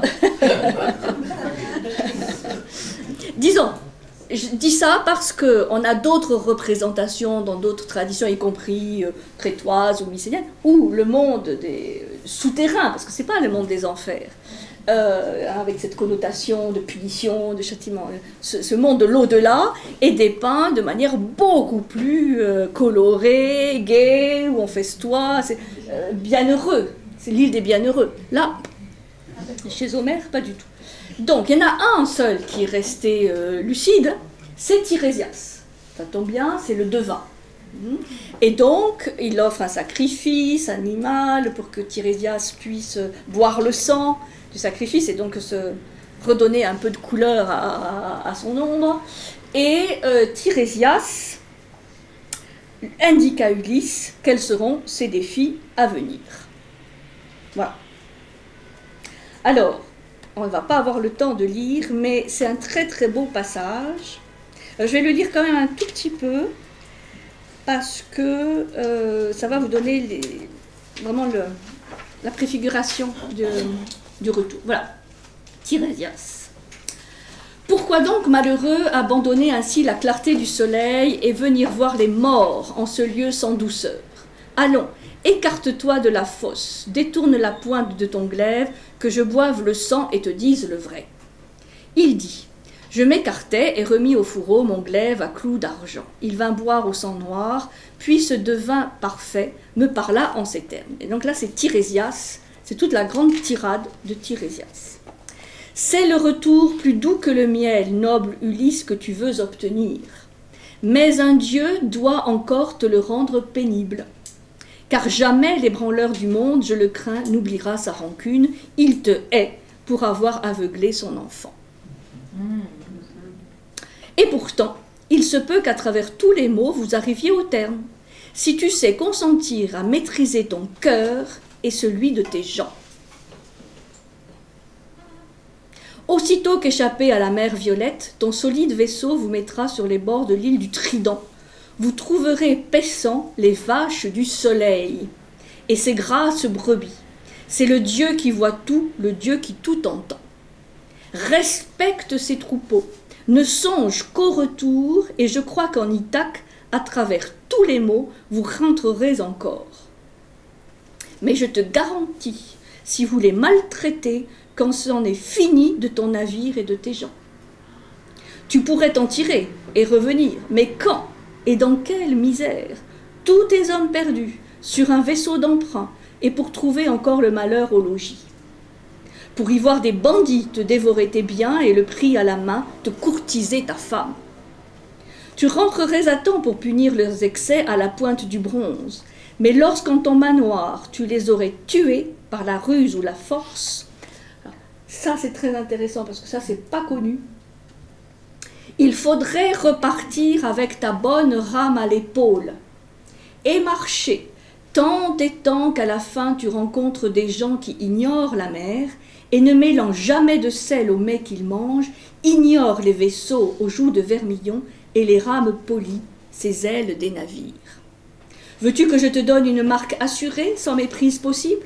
Le jour qu'en te croisant, un autre voyageur demanderait pourquoi sur ta brillante épaule est cette pelle à grains. C'est là qu'il te faudrait planter ta bonne rame et faire à Poséidon le parfait sacrifice d'un bélier, d'un taureau et d'un verra, de taille à couvrir une truie. Tu reviendrais ensuite offrir en ton logis la complète série des saintes hécatombes à tous les immortels et maîtres des champs du ciel. Puis la mer t'enverrait la plus douce des morts, tu ne succomberais qu'à l'heureuse vieillesse, ayant autour de toi des peuples fortunés. En vérité, j'ai dit. Et c'est exactement ce qui va se passer. Alors, ça c'est intéressant par rapport, voyez, à cette ultime, c'est pour ça que je dis 12, 13, parce qu'il y a cette ultime épreuve, après le retour à Ithaque, où il faut ensuite qu'il fasse encore un périple, cette fois sur terre. Vous voyez, jusqu'à rencontrer des gens qui ignorent tout de la mer, et pour qui cette rame est une pelle à grains. Et là, faire le sacrifice à Poséidon. Et là, oui, il pourra revenir et, vieillard, régner à nouveau sur Ithaque, qui est redevenue heureuse. Et retrouver sa sérénité. Alors là, on a l'image du sage, enfin, du vieillard, sage, de la vie bonne, avec Pénélope à ses côtés, mais il a fallu toute sa vie, toute une vie. Hein? Donc cette dernière étape, elle est vraiment intéressante, parce que là, on n'est plus sur la mer, on est sur terre. Donc c'est encore d'autres choses. Hein? C'est l'inconnu, mais sur terre. Voilà. Donc, là maintenant, son défi à Ulysse, c'est de rester conscient. Voilà. Tirésias l'a rendu conscient de ce qu'allait être le futur. Il faut rester conscient, concentré et obéir, coûte que coûte, au conseil et avertissement de Tirésias, sans se décourager. Parce que ce n'est pas parce qu'on connaît que le découragement peut ne pas... Alors, là, je vais passer un peu vite. Le 8... L'étape 8, j'ai regroupé tout ce qui va se passer. Alors ça, c'est très très connu. Le chant des sirènes et la rencontre avec Charybde et Scylla. Là, qu'est-ce qu'il va faire? Il va obéir, mais vraiment exactement au conseil de Circé. C'est-à-dire qu'à l'approche des sirènes, il va malaxer de la cire pour mettre dans les oreilles de ses compagnons, pour que les compagnons n'entendent rien. Lui veut rester, c'est intéressant, hein, parce qu'il aurait pu aussi se mettre de la cire dans les oreilles, mais Circé lui dit, toi tu vas rester conscient, hein, ça veut dire, il va écouter les sirènes, mais pour pas être tenté de partir avec elle, tu vas te faire attacher au mât. Hein, donc il se fait attacher au mât et ses compagnons veillent sur lui. Donc ça se passe bien. Le bateau passe, parce que vous savez, c'est cet endroit où la plupart des bateaux étaient échoués, quoi. Enfin, naufrage de bateaux, parce que les sirènes avaient un chant tout à fait ensorcelant qui les amenait sur les écueils, des rochers, et le bateau se fracassait là. Donc là, ça passe, et ensuite, il y a les fameux monstres marins de Caribe et Scylla. Donc, il évite Caribe, ouais, une sorte de monstre qui en dit tout. Il perd encore un peu le compagnon, mais il évite Caribe, et une fois qu'il a évité Caribe, il a affronté Scylla, hein, d'où l'expression passer de Caribe à Scylla. Et ces monstres, Caribe et Scylla, on les trouvait chez les Argonautes, puisque les Argonautes avaient réussi à franchir ce passage, mais avec l'aide des rats. Là aussi, sans aide divine. Alors, donc, là, je passe un peu vite. Donc, Scylla enlève et dévore encore 6 compagnons de plus. Vous voyez, c'est souvent par 6. Là, que ça, hein. Et le voyage continue avec quelques survivants. Donc là, il a passé l'épreuve, hein, des sirènes, des Caribe et Scylla, en restant bien concentré. Et vraiment, là, on sent, oui, qu'il est devenu... voilà, c'est plus la gloriole, la démesure, c'est l'humilité qui commence à poindre. Bon, elle m'a donné des conseils, je les suis. Alors, arrive la 9e étape, les fameux, ce que Tirésias avait annoncé, les bœufs d'Hélios. Ils arrivent, donc après Caribe et Scylla, ils arrivent sur l'île du Soleil. Et là, Ulysse répète à ses compagnons l'avertissement donné par Tirésias, interdiction formelle de chasser les troupeaux d'Hélios. Parce que c'est les troupeaux d'Hélios et on ne touche pas aux troupeaux d'Hélios. Alors, au début, tout va bien. Les premiers jours, les vivres ramassés permettent de manger à sa faim. Et puis, il y a un moment où l'équipage commence à être affamé. Et que se passe-t-il ? Ulysse succombe au sommeil. Encore une fois. Et que se passe-t-il ? Eh bien, les compagnons se jettent sur les troupeaux d'Hélios. Ils tuent tous les bœufs pour les manger. Et Hélios, qui voit ça du haut de son char, parce que vous savez, le soleil, hein, il se balade son char, demande à Zeus vraiment une vengeance exemplaire. Et donc les compagnons d'Ulysse vont quand même festoyer. Alors Ulysse est totalement atterré, mais bon, les compagnons, eux, ils se rendent compte de rien. Ils festoient pendant 6 jours. Ils ignorent tous les signaux un peu funestes quand même envoyés pour les avertir, comme par exemple les viandes qui tournent sur les broches et qui se mettent à meugler. Enfin bon, il y a quand même des petits signes qui montrent que, bon, ils ne font pas exactement tout à fait ce qu'il faut, mais là, alors les compagnons, c'est... il faut manger, quoi, il faut survivre à tout prix.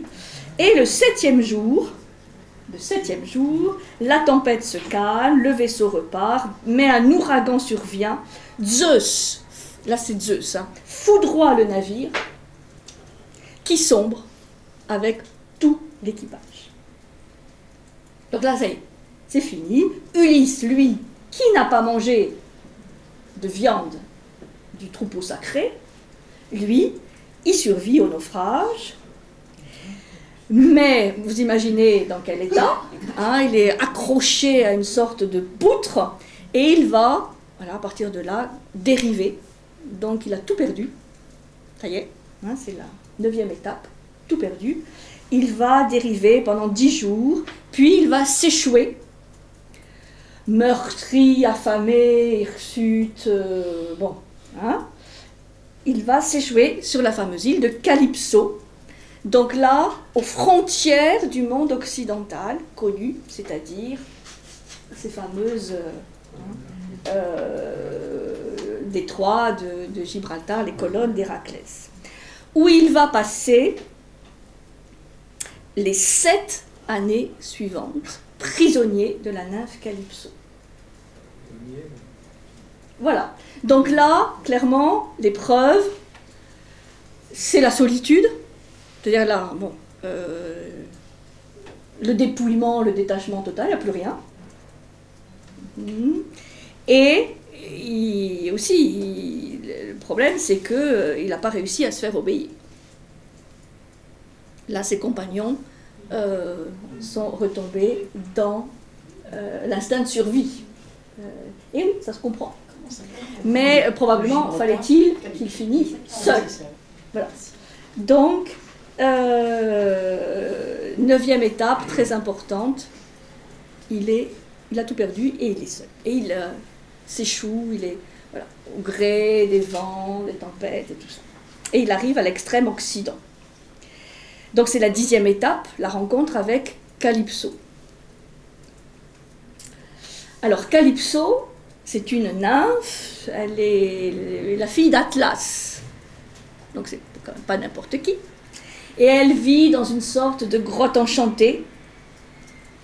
Donc de nouveau, c'est magique, entourée de bois, de peupliers, de cyprès, il y a des vignes, enfin c'est un endroit tout à fait idyllique. Et elle recueille Ulysse, qui arrive complètement hirsute, ayant dérivé pendant des jours et des jours. Elle en tombe amoureuse, et elle va, pendant 7 ans, essayer de lui faire oublier et sa patrie et son épouse. Voilà. Pendant 7 ans. Elle va essayer de le garder, de lui faire oublier, de lui faire partir vers une autre vie. Et là, autant Ulysse avait cédé au sortilège de Circé, autant là, c'est complètement différent. Et l'Odyssée nous raconte que tous les jours, tous les soirs, il pleure. Il va sur un rocher, près de l'antre de Calypso, et il pense à Pénélope, et il pense à Ithaque, et il pense à Télémaque, et il pleure, et il pleure. Il pleure, il pleure. Bon, ça c'est ton interprétation. Il pleure. Comme je disais, les héros grecs pleurent. Il pleure avec nostalgie. Et Calypso n'arrive pas à lui faire oublier ses origines. Et alors donc là, ça aurait pu aussi durer très longtemps, puisque Calypso veut le garder prisonnier, et lui veut repartir. Et là, enfin, 10e étape, Athéna intervient. Il était temps. Athéna qui... là, 10e, là c'est la 10e, elle intervient. Oui, c'est la 10e, mais on est toujours dans la 10e. On est toujours dans la 10e, oui. À la fin du séjour, des 7 ans, Athéna intervient, elle va voir, au bout de 7 ans, elle va voir Zeus, elle va voir Hermès, elle va dire, bon, il faut absolument qu'Ulysse s'en aille, donc il faut absolument que Calypso libère Ulysse. Alors, Zeus est d'accord. Il annonce que le destin d'Ulysse sera bien de retrouver les siens Ithaque, mais qu'il y aura quand même une petite épreuve pendant 20 jours en mer. On va lui faire un peu souffrir avant qu'il puisse aborder chez les Phéaciens qui le ramèneront à Ithaque. Et cette fois, c'est Zeus lui-même qui prophétise que d'accord, il reviendra à Ithaque, mais après encore quelques petites épreuves. Et donc il envoie Hermès, le fameux messager, qui demande à Calypso de laisser partir Ulysse. Et donc Calypso, évidemment, joue sa dernière carte, on peut dire, et elle lui dit, bon mais d'accord, mais moi je peux t'offrir l'immortalité, enfin tu peux devenir Dieu, divin, immortel. Elle se dit, bon quand même là, Ben là, on ne pouvait pas faire plus. Il dit, il va succomber. Et non. C'est là où on voit que la mémoire de l'origine, la nostalgie, la volonté de retour est plus fort que tout. Et donc, il dit, je ne veux pas ton immortalité, je veux rejoindre mon Ithaque. Et donc, elle sent que la partie est perdue, et elle va donc lui donner même des conseils pour construire son radeau. Donc là, il finit sur un radeau de fortune.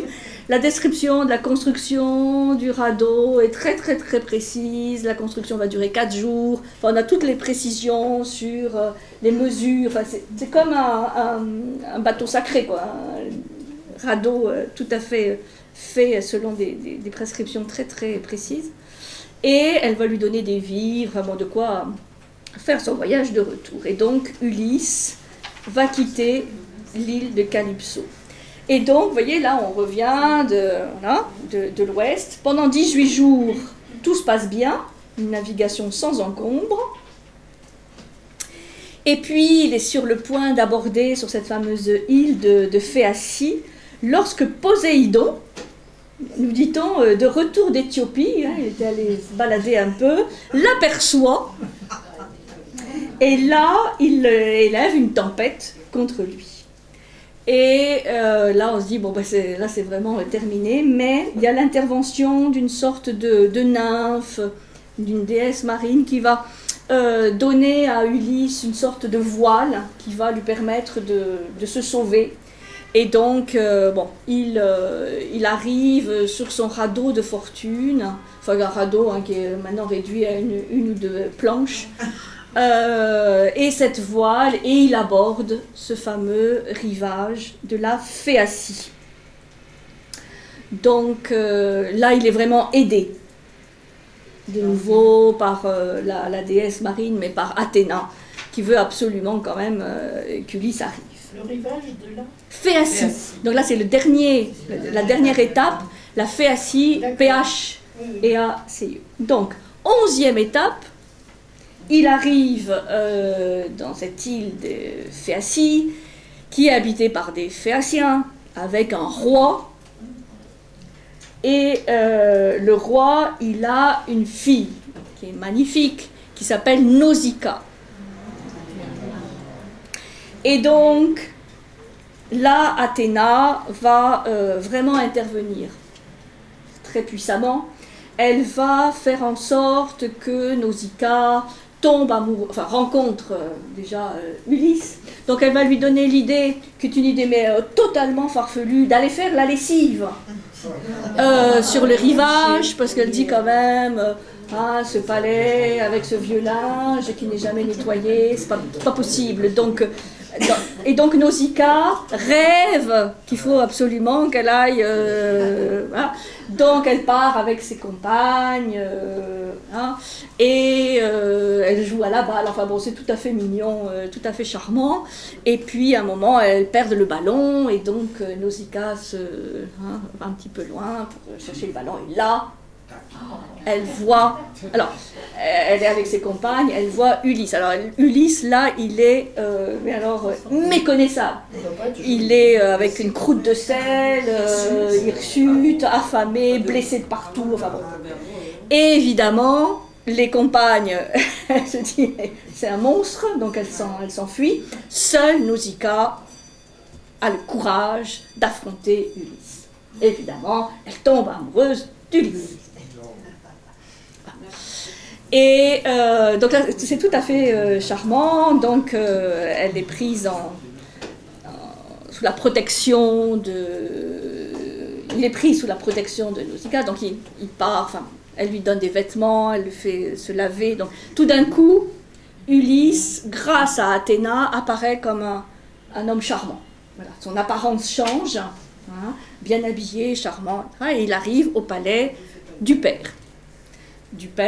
Où en fait là c'est la reine arrêtée la reine qui a le pouvoir, et donc Ulysse va être accueilli dans le palais des Phéaciens, accepté, donne l'hospitalité, Et on se demande qui est cet étranger, et il est tellement charmant que déjà le roi se dit ça ferait un bon mari pour ma fille, et je pourrais comme ça transmettre le pouvoir. Enfin, il élabore déjà un certain nombre de points. Alors, ce qui se passe, c'est que, comme je vous disais, il y a des banquets en l'honneur de l'étranger, et il y a un poète qui commence à chanter la guerre de Troie. Donc là, Ulysse se met à pleurer, donc le roi se dit, tiens, il y a quelque chose là, il n'est peut-être pas cet étranger tel qu'il dit. Bon, de fil en aiguille, il y a des banquets où finalement Ulysse va raconter son histoire et révèle son identité. Et à partir de là, tout le monde sait qui il est, et les Phéaciens, et le roi, la reine, sont d'accord pour mettre à sa disposition un bateau qui va le ramener à Ithaque. Là, bon, le roi comprend que de toute façon, il ne pourra pas en faire son gendre, parce qu'il veut retourner à Ithaque. Et là, c'est un bateau très très particulier, parce que l'île de Phéacie, c'est un endroit là encore totalement étrange, une sorte aussi de paradis. Et ils ont des bateaux qui fonctionnent par la force de la pensée. Donc il n'y a pas de rame, il n'y a pas de gouvernail, il n'y a voilà, pas de voile. Et donc, voilà. Non, on ne sait pas ça toujours. Donc c'est un monde particulier. C'est pour ça qu'on est là aussi dans un autre monde. Et donc ils mettent à disposition, donc un soir, voilà, ce bateau s'en va avec Ulysse, avec quand même quelques membres d'équipage, et pour rejoindre Ithaque. Donc là, vous voyez, c'est toute cette étape des Phéaciens, de Nausicaa, c'est l'épreuve d'Ulysse, c'est quand même de garder la mémoire du périple. Parce que là, il vient de vivre quand même quelque chose de terrifiant, mais il peut tout raconter. Vous voyez, il a gardé la mémoire de tous les épisodes. Donc c'est là où on va avoir tous ces récits. Et il accepte d'affirmer son identité. Mais cette fois, c'est plus, vous voyez, je suis le terrasseur décidé, le destructeur d'Ilion. C'est humble. C'est humble. Et c'est vraiment intéressant que ce soit là qu'il raconte tout. Par rapport à Ricoeur, la mémoire, voilà, tout est raconté là. Et évidemment, ça fait la joie de tous ceux qui l'écoutent. Et d'accepter l'aide du roi et de la reine des Phéaciens, et de dire au revoir à Nausicaa, parce que quand même elle était tout à fait charmante. Et nous arrivons à la 12e étape, le retour à Ithaque. Donc, comment arriver à Ithaque? Il va se déguiser en mendiant, puisqu'il ne faut surtout pas arriver en tant que Ulysse, ancien roi d'Ithaque, puisqu'il sait que son palais est occupé par les prétendants, et il va falloir faire preuve de ruse. Donc là, on a, vous voyez, c'est toute la moitié l'Odyssée, c'est énorme. Toutes les ruses pour faire que ce retour se passe au mieux et qu'il puisse faire place nette. Donc il va se déguiser en mendiant, ce qui n'empêche pas d'être reconnu donc, par son chien. Et puis l'ancien Porché, un serviteur Eumée, son fils Télémaque, tous le reconnaissent. Et là, ils vont monter ensemble un stratagème pour s'introduire dans son ancien palais, massacrer tous les prétendants de Pénélope et régner à nouveau sur Ithaque, après avoir fait la paix avec ses habitants. Donc c'est ça qui va être chanté dans tous les chants de la partie 3. Et donc du chant 13 à 23, c'est le retour d'Ulysse. Alors là, il y a vraiment beaucoup d'éléments très intéressants, mais bon, passer un peu vite, pour mettre en évidence deux choses. Ce dont on ne parle pas toujours, c'est que Pénélope, en plus d'être une bonne brodeuse, tisseuse, puisque vous connaissez l'histoire, elle brodait, elle tissait le linceul pour Laërte, pour le père d'Ulysse, qui avait participé donc glorieusement au voyage des Argonautes, et donc elle lui tissait un magnifique linceul, qu'elle défaisait donc chaque nuit, puisqu'elle avait dit qu'elle donnerait sa main à un prétendant lorsque le linceul serait fini. Donc là, on voit qu'elle est quand même usée. Mais il y a deux éléments de plus qui permettent de comprendre que Pénélope est une femme d'une rare intelligence. Qu'elle aussi, elle a l'intelligence rusée, hein, pas simplement Ulysse. Donc, à un moment donné, enfin, je vous passe tous les détails, puisque le mendiant, enfin ceux que les gens prennent pour un mendiant, il est insulté, il est frappé, enfin vraiment, il est humilié. Là vraiment, il subit tous les colibés, mais les blessures aussi, enfin vraiment, on ne peut pas descendre plus bas. Hein. Il accepte tout ça. Son fils, aussi comprend que ça fait partie du stratagème, et il y a un moment où Pénélope quand même comprend que cet étranger, ce mendiant, a quelque chose d'un peu particulier. Et donc elle va donner une épreuve, hein, vous savez, au prétendant, dire bon ben voilà, ok, je comprends bien, mon mari de toute façon ne reviendra pas, donc je suis d'accord pour donner ma main à celui qui réussira à bander l'arc qui appartenait à Ulysse, qui est là, qui n'a pas été touché, là, et à tirer une flèche, hein, à travers 12 haches alignées. Enfin bon, c'est une épreuve quand même assez particulière, puisque cet arc, en fait, et elle le sait, il n'y a qu'Ulysse qui arrive tellement il est costaud et un peu magique. Donc, Pénélope fait préparer l'arc et les flèches d'Ulysse, et tous les prétendants essayent, Télémaque aussi, et tous échouent. Et puis, il y a ce mendiant, à un moment donné, qui dit « Mais moi, je passerai bien aussi l'épreuve. » Tout le monde se moque de lui, évidemment, et Ulysse bande l'arc, et il est le seul à réussir l'épreuve, évidemment. Donc là, Pénélope comprend évidemment que c'est son mari. Mais le texte nous dit qu'elle doute encore, parce qu'elle s'est fait tellement aussi raconter d'histoires, hein, donc bon, elle doute encore. Et là, il y a un moment, souvent qui est passé un peu rapidement, un moment très très douloureux pour Ulysse, parce qu'il ne comprend pas pourquoi, après avoir réussi cette épreuve de l'arc, Pénélope ne le tombe pas dans les bras.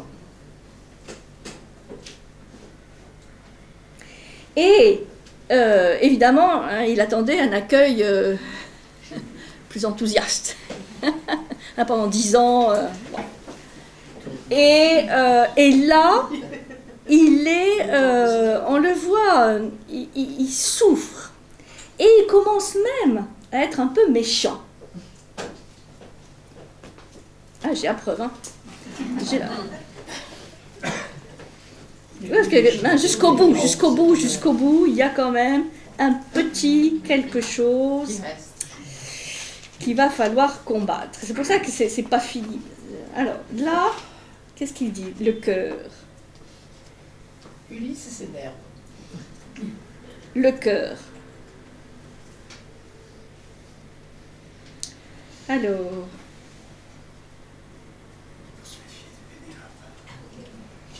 Bon, je parle là. Voilà. Donc, Ulysse, en face de sa femme, il reprit le fauteuil qu'il venait de quitter et lui tint ce discours. Malheureuse, jamais en une faible femme, les dieux, les habitants des mains noires de l'Olympe n'ont mis un cœur plus sec. C'est bien, nourrice à toi de me dresser un lit. J'irai dormir tout seul, car en place de cœur, elle n'a que du fer. Et là, il commence, on dit, oulala, là là, il n'a pas l'accueil triomphant qu'il avait quand même encore un peu espéré, et il ne comprend pas l'attitude de Pénélope. La plus sage des femmes, parce que Pénélope, elle est toujours appelée la plus sage des femmes. La plus sage des femmes, Pénélope reprit. Non, malheureux, je n'ai ni mépris ni dédain. Je reprends tout mon calme et reconnais en toi celui qui, loin d'Ithaque, partit un jour sur son navire aux longues rames. Obéis, Euryclée, et va dans notre chambre aux solides murailles nous préparer le lit que ses mains avaient fait. Dresse les bois du cadre et mets-y le coucher, les feutres, les toisons, avec les draps moirés. C'était là sa façon d'éprouver son époux.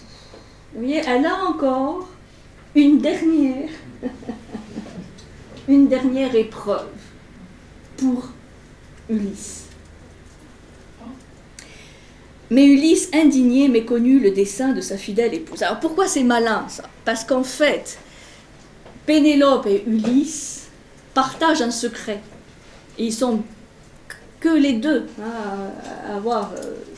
C'est le secret de la fabrication du lit conjugal qu'il avait fait donc il y a 20 ans, presque 20 ans, qu'il avait construit dans un bois d'olivier, enfin, et qui est inamovible. Voilà. Donc, quand Pénélope dit à la nourrice, voilà, Ulysse se révolte. Il dit aux femmes, as-tu bien dit ce mot qui me torture? Qui donc a déplacé mon lit? Le plus habile n'aurait pas réussi sans le secours d'un dieu qui, rien qu'à le vouloir, l'aurait changé de place. Et là, il raconte comment il a fabriqué le lit à l'époque. Voilà notre secret. La preuve te suffit? Je voudrais donc savoir, femme, si notre lit est toujours en sa place ou si, pour le tirer ailleurs, on a coupé le tronc de l'olivier. Là, ça y est, c'est bon, elle sait. Il disait, Pénélope sentait se dérober ses genoux et son cœur. Elle avait reconnu les signes évidents que lui donnait Ulysse, pleurant et s'élançant vers lui et lui jetant les bras autour du cou et le baisant au front. Son Ulysse, elle dit, Ulysse, excuse-moi, toujours je t'ai connu le plus sage des hommes, etc., etc., etc. Ça y est, ça y est. Le retour.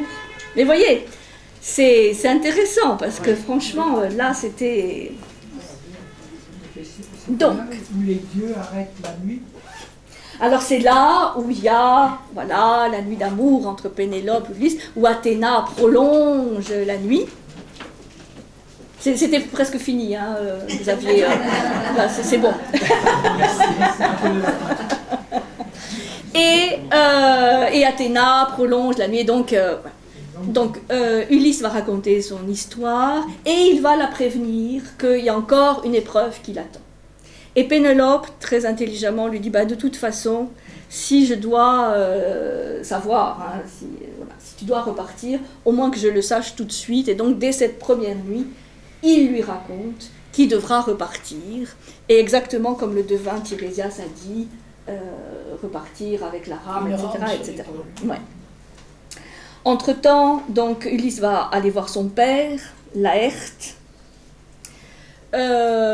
qui mourra un petit peu plus tard. Alors là, c'est vraiment aussi très, très beau, puisqu'en fait, Pénélope va reprendre le tissage du linceul de Laërte, avec les grands événements des Jasons et des Argonautes, et le jour où il sera fini, Laërte va mourir. Voilà. Il va faire la paix avec les familles des prétendants. Bon, là, je vous passe la scène du massacre des prétendants. C'est très violent. Hein. Âme sensible, s'abstenir. C'est très, très violent. Il y en avait un paquet de prétendants. Il y avait plus de 100. Hein. Ils sont tous massacrés. Les servantes qui avaient été dans leur lit sont pendues. Enfin, c'est violent. Donc là, on peut se dire... mais... c'est une violence de justice. C'est-à-dire, annoncée par Tirésias, annoncée, là, et là, bon, parce que c'est des prétendants qui sont quand même comportés de manière vraiment ignoble. Hein. Donc, bon, mais on peut se poser la question, était-il indispensable de faire ce massacre, qui va évidemment provoquer beaucoup de colère chez les familles des prétendants. Il va donc falloir accueillir ces familles à un moment donné et faire la paix. Et ça, c'est Ulysse qui le fait avec son fils Télémaque, avec son père Laërte, accueillir les familles des prétendants et dire, bon voilà, maintenant on fait un pacte. Oui, on fait un pacte, c'est fini. C'est fini, ces prétendants avaient fait ça, il fallait que, voilà, il n'y avait pas d'autre possibilité que de faire ce dernier massacre. C'est le dernier massacre, parce qu'il était juste, et maintenant, c'en est terminé. Alors, évidemment, il va falloir encore quelques années pour que le peuple d'Ithaque pardonne quelque part quand même cette violence à Ulysse, mais ça se fera. Et donc, ce que l'on entrevoit, et certains ont écrit la suite, ce récit, ce qu'on appelle le télégonos, cette 13e épreuve sur Terre. Là, il va rencontrer des montagnes, de la neige, de la glace, enfin bon, ce qu'il n'a jamais vécu, donc quelque chose encore de totalement inconnu, les sacrifices qu'il faut à Poséidon, le retour, et là, il va faire de nouveau les holocaustes qu'il faut faire.